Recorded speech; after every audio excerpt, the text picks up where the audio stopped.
How to be a successful investor is something on which people have written very many books. I have myself done tons of videos. So here is one more. This is not necessarily just for a young investor. For any investor, these hold true. So first, build a solid foundation. If you are supporting a family, right, you're 24, 25, you just started earning, but you're supporting a family. Maybe you're supporting a mother, you're supporting a younger brother or sister's education, etc. Then you are very different from a boy or a girl who is the son of a vice president, father is a vice president, mother is a doctor. So obviously these kind of financial success stories, then these kids don't have to worry so much about what you do. If you don't come from such a privileged background, make sure you have adequate medical insurance, you have adequate term insurance for yourself, because you are supporting the family, right? So make sure you have all those things. That is your priority. So having enough cash balance, because you're supporting people, so they could suddenly come and say, can I have 100, 10,000, 1 crore, depending on the size of the problem that they have.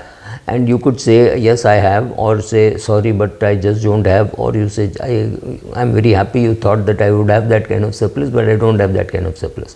Whatever you want to say. So having an emergency fund, having adequate life insurance, medical insurance, whatever else you need, right? Having a good qualification means even if you were to lose your job, you would get it elsewhere. So having a good education is an insurance against losing jobs. So all these things have to be in place before you start investing. Don't even think, oh, as and when I have, I will develop, I will take term insurance later on. Don't take term insurance later on. Take term insurance today if you need it. Don't keep postponing. You can't afford it, take for a small amount. Take for 25 lakhs, take for 50 lakhs if you can't afford 2 crores, right? You think you require 2 crore insurance, you can afford only 20 lakh insurance. Take it. Something is better than nothing. Later on, slowly you can add up to a figure of 2 crores. But right now, you can afford only a 50 lakh rupee pure term plan.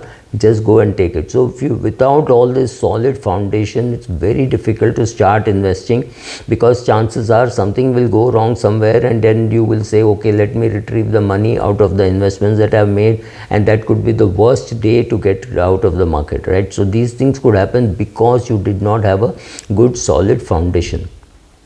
Second, look at yourself and see how you will react. How your friends react doesn't matter. If you will react in panic for a fall in the market, be sure that the market is not the right place for you. Definitely not with big amounts. Maybe you should start with a small amount, 3,000, 5,000 rupee SIP in a well-managed, maybe a large cap fund or a large and mid cap fund, so that you start in a small way. You put only 5,000 rupees, it goes to 4,500. It doesn't really matter, because it's only 500 rupees. You learn to handle volatility. You cannot say, I don't understand volatility, I don't care about volatility, I will not learn about volatility. You need to invest money in assets like equity, because they will have a high standard deviation, but they will still create wealth for you. So the need is there. If I'm afraid of heights, I can just say, I will not fly, I'll take a train wherever I go. That's fine, because at my age, I may not have to take a plane unless I'm going abroad, right? So I may decide that that is a good strategy for me, but it may not be good strategy for you. If you're young and you're creating a career, you cannot say, I can't go by plane.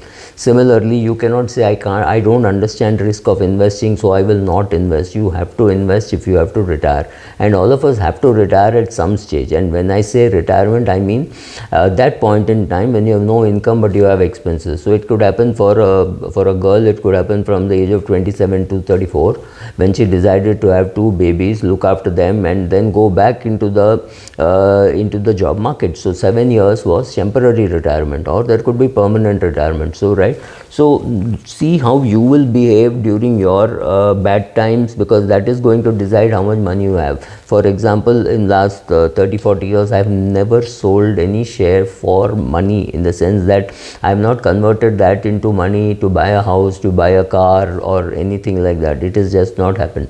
But that is privilege. It comes from privilege. The fact that I had enough income during that period, the fact that my parents did not say, please give me some money. In fact, it was the reverse. They were happy to fund me, right? So given all this, find out how you will react in a tough situation, what you will do. All this is going to determine how much money you have, right? Your strategy will come out of you accepting what you can do and what you can't do. Most of us can't do stock picking. Don't do stock picking. It's not necessary that you should do stock picking. You can go into managed funds, you can go into direct funds, you can go into ETF, you can go into just to be in an index and say, I don't want to do anything in my life, I just want to be in 2 index funds, 1 large cap and 1 mid cap index funds, I don't want to do anything. That could work. You could make balance advantage fund your core, saying, okay, whenever there is market timing and necessity it is worthwhile shifting from one asset class to another, it's the fund manager who is doing it. I don't have to bother too much about what is announced in the budget and what is not announced in the budget, because I don't know how to do it. So you have to look at yourself in the mirror, look at yourself very hard, and tell yourself that I don't have any great stock picking skills, right? So if I have it, it is luck. So let me just continue with a mutual fund, or say no, I have good skills with equity stock picking, so I will do that. Then make sure that your employer allows you to do that. There are no conditions at your place of work. Just make sure about all that. All said and done, you should diversify. Everybody talks about the advantages of diversification. If you are not very confident about any asset class in which you are investing, then multi-asset is the best for you. There the fund manager decides how much to put in debt, how much to put in equity, how much to put in gold, and how much of cash to hold, right? So all this works with a formula. All this works through a formula that when you diversify, the risk is reduced. But having said that, some of us may not diversify much. In fact, I am not diversified much. I am 80-90% in equity, and that does not bother me. But a little bit of gold I am adding, but nothing significant that I am adding, right? Then look at how focused you are on your investments. How much time are you willing to spend? Are you saying every Friday or every Saturday afternoon I will give it for my investing? I will see what is happening. Am I going towards my goal? The money that I am accumulating for my children's education or whatever goal, is it going as per what I thought it should? How am I performing vis-a-vis others, in the sense that I know where my fund is and how it is performing.